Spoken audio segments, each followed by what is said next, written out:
Benim sənə baxışlarım dəyişsə, kör eylərəm o gözləri. Dilin bir özgədən məsəl gətirsə, eşitmərəm o sözləri. İnan yerim, güven yerim sen iydin, uman yerim, küsen yerim sen iydin. Mən indi kimdən inciyim, de kimdən inciyim.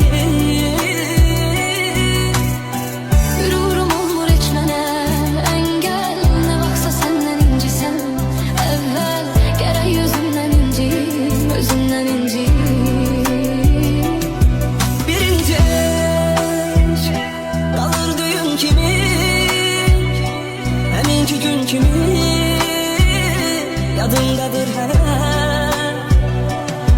Birinci eşk, sonuncu səhv olur, gülen gözün dolur, zaman keçir belə.